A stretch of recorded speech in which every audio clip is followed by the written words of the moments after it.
안녕하세요. 건가파 시인입니다. 2024년도 신춘문예 시당선작 분석. 오늘은 원래 중앙일간지 신춘문예에서 동아일보와 세계일보 두 군데 신춘문예에 당선을 한 한백양의 동아일보 당선작 왼편을 분석해 보겠습니다. 저도 지난 1992년 시조로 한 해에 조선일보와 경향신문 신춘문예 두 군데에 당선이 되는 이관왕의 영광을 안았지만 말이 이관왕이지 사실 한 군데 당선되기도 어려운 게 신춘문예의 현실이죠. 그것도 각기 다른 심사위원에 의해 바늘구멍 같은 신춘문예에 당선된다는 것은 사실 꿈꾸기도 어려운 일입니다. 작품도 좋아야 하겠지만 운도 따라야 하니까요. 그런데 그런 꿈같은 일이 원래 신춘문예 시에서 일어났습니다. 주인공은 바로 한백양 시인입니다. 신문기사에 따르면 한백양 시인은 1986년 전남 여수시 출생으로 동국대학교 국어국문학과를 졸업했고 현재는 개인 교습을 하고 있다고 합니다. 동국대학교 국문과를 졸업했으니 정통 문학도였다고 할 수 있겠네요. 원래는 국문과 출신들의 당선이 눈에 두드러지게 나타나는데 한백양 시인의 당선이 그 비중을 높였다고 할 수도 있겠습니다. 다른 공모전도 마찬가지겠지만 신춘문예에서 당선작으로 마지막까지 살아남는 작품은 반드시 그 어떤 신비한 힘을 지녔다고 봐야 할 것입니다. 각기 다른 심사위원에게 인정을 받을 정도면은 시의 수준과 매력, 그리고 그 어떤 시의 힘을 가졌기 때문일 것입니다. 그렇다면 한백양 시인의 시에서 그 힘이 무엇인지, 어떤 매력과 힘이 심사위원의 손에서 마지막까지 살아남을 수 있었는지 그것을 탐색해보는 것이 시창작 공부의 핵심이라 할 것입니다. 먼저 당선작 왼편을 읽어보겠습니다. 왼편 한백양. 집의 왼편에는 오래된 빌라가 있다. 오랫동안 빌라를 떠나지 못한 가족들이 한 번씩 크게 싸우곤 한다. 너는 왜 그래? 나는 그래. 오가는 말의 흔들림이 현관에 쌓일 때마다 나는 불면증으로, 지형적인 질병으로 그 가족들을 왼손처럼 서투른 것으로. 그러나 아직 희망은 있다. 집의 왼편에 있는 모든 빌라가 늙은 새처럼 지지배배 떠들면서도 일제히 내 왼쪽 빌라의 편이 되는 것은 어떤 날과 어떤 밤이 많다는 것. 내 편은 어디서 뭘 하고 있을까? 아직 잠들어 있을 내 편을 생각한다. 같은 무게의 불면증을 짊어진 그가 내 가족이고 가끔 소고기를 사준다면 나는 그가 보여준 노력의 편이 되겠지. 그러나 왼편에는 오래된 빌라가 있고 오른편에는 오래된 미래가 있으므로 나는 한 번씩 그렇지 하면서 끄떡인다. 부서진 화분에 테이프를 발라 두었다고 다시 한번 싸우는 사람들로부터 따뜻하고 뭉그러진 바람이 밀려든다. 밥을 종종 주었던 길고양이가 가끔 빌라에서 밥을 얻어먹는 건 다행이다. 고양이도 알고 있는 것이다. 제 편이 되어줄 사람들은 싸운 후에도 편이 되어주는 걸 멈추지 않는다. 2024년도 동아일보 신춘문예 시당선작 한백양의 왼편을 만나보았습니다. 심사는 정호성 시인, 연세대 국문과 교수인 조광석 문학평론가께서 하셨습니다. 먼저 심사평을 읽어보겠습니다. 왼편을 당선작으로 결정한 것은 지극히 일상적인 장면을 사유와 이미지의 적절한 결합을 통해 문제적 현장으로 벼려내미는 솜씨 때문이었다. 이미지를 통해 핍진하게 전개되는 사려 깊은 성찰이 마지막 대목에서 자연스럽게 공감을 이끌어내고 있는 것도 인상적이다. 더욱이 투고된 다른 시편들도 편차가 적어 신뢰를 더한다. 심사평의 핵심을 정리해보면, 첫째, 지극히 일상적인 장면을 문제적인 현장으로 벼려내었다는 평입니다. 그러니까 사유와 이미지의 적절한 결합, 진술과 묘사의 조화로운 결합을 통해서라는 것이죠.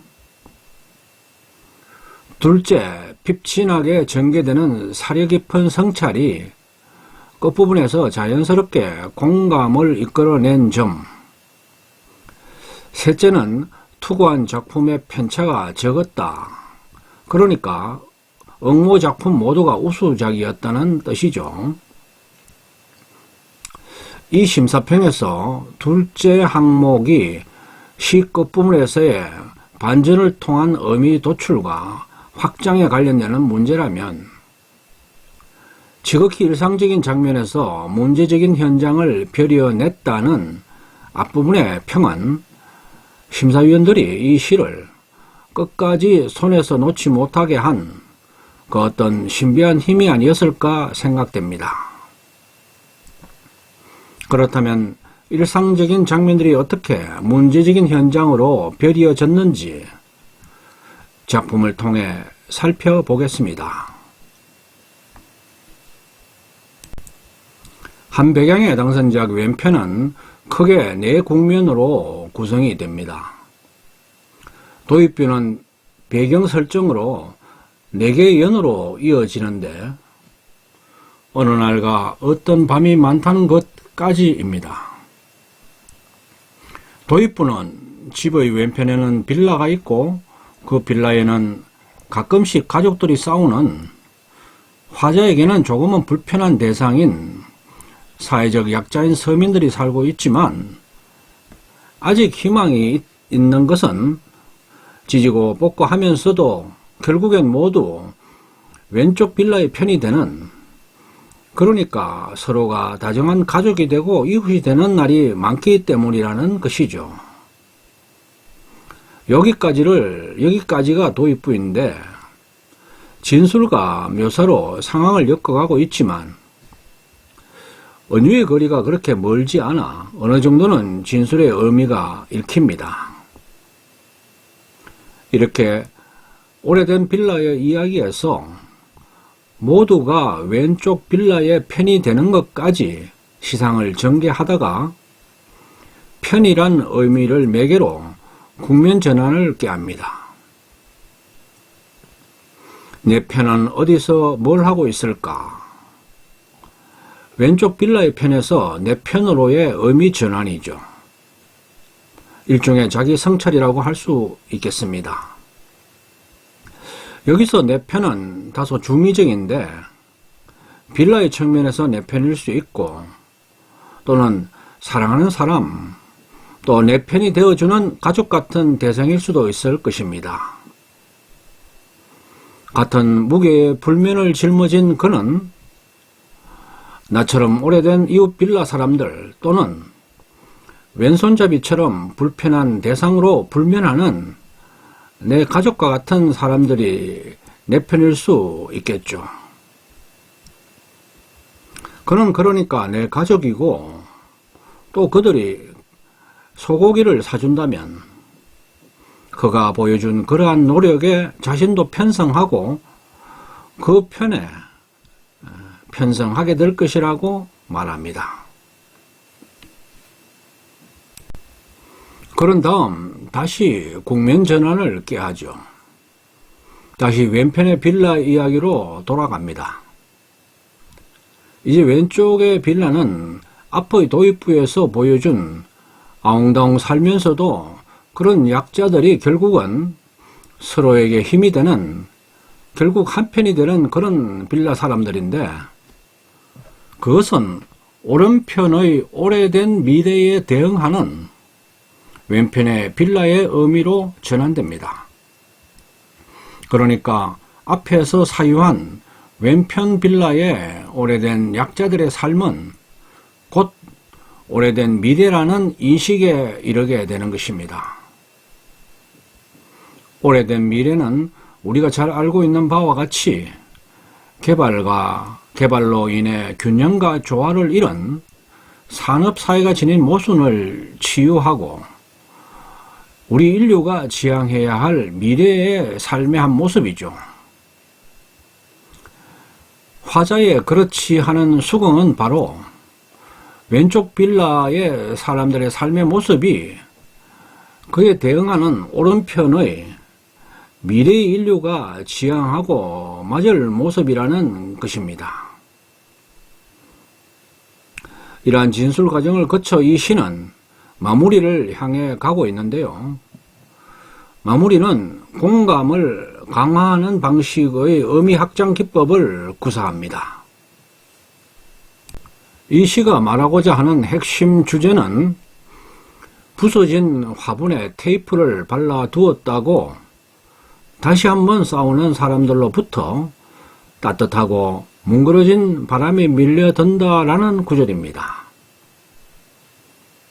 싸우다 깨진 화분을 다시 붙이며 또다시 싸우는 서민 약자들의 인간적인 삶의 모습, 바로 그것이 따뜻하고 뭉그러진 바람인 것이며 인간적인 삶, 끝내 우리가 맞아야 할 오래된 미래라는 뜻이죠. 그런데 시는 여기서 시를 마무리하지 않습니다. 이러한 시적 의미, 주제의식을 확장해 공감을 더욱 강화하는 기법을 구사합니다. 그러니까 보통 수준이 아니라는 것이죠. 바로 왼편의 빌라에서 밥을 얻어먹고 살아가는 길고양이를 등장시켜 공감을 더욱 강화하고 일반화합니다. 그러니까 왼편 빌라의 지극히 인간적인 서민들이 가끔 싸우곤 하지만 싸운 후에도 고양이에게 밥을 주는 것을 잊지 않고 포기하지 않는, 즉 결국엔 고양이 편이 된다는 그런 따뜻한 인간미를 지닌 미래 우리 인간이 지향해야 할 그런 사람들의 모습으로 왼편 사람들의 이미지를 완성합니다. 결국 이 시의 제목인 왼편은 사회적인 약자, 인간적인 삶을 살아가는 서민들의 모습을 상징하며 싸우고 다시 화해하고 고양이에게 밥을 주는 불편하게 느껴지는 그들의 삶이 곧 우리의 오래된 미래라는 것을 고양이를 통해 더욱 설득력 있게 공감을 주고 있는 것입니다. 지극히 일상적인 장면을 사유와 이미지의 적절한 결합을 통해 문제적 현장으로 벼리어내미는 솜씨를 높이 샀다고 한 심사평이 이제 조금은 이해가 되셨나요? 어쩌면 별로 의미 없는 시, 시시한 시로 그냥 읽고 넘겨버렸을 작품을 마지막까지 버리지 않고 마지막 단 한 편인 중앙일간지 신춘문예 당선작으로 뽑아 올린 예심과 본심 심사위원들의 눈을 높이 삽니다. 지금까지 2024년도 신춘문예에서 이관왕을 차지한 한백양의 동아일보 당선작 왼편을 살펴보았습니다. 처음에는 다소 어렵고 난해하게 읽힐 수 있는 작품이지만 이렇게 조금 꼼꼼하게 읽어보면 시인의 수준 높은 시적 사유세계와 그것을 형상화해낸 시상 구성과 이미지 구사에 그렇지 하고 공감하고 수긍하게 될 것입니다. 신춘문예는 바로 그런 내공이 강한 실력자를 발굴하는 장임을 다시 확인하는 시간이었습니다. 다음 시간에는 이관왕의 또 다른 작품인 세계일보 당선작 웰붕을 만나보도록 하겠습니다.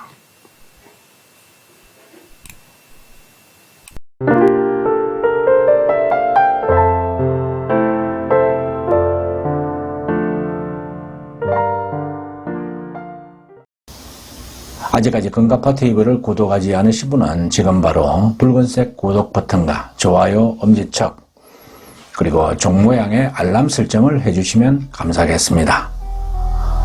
끝까지 시청해 주셔서 고맙습니다.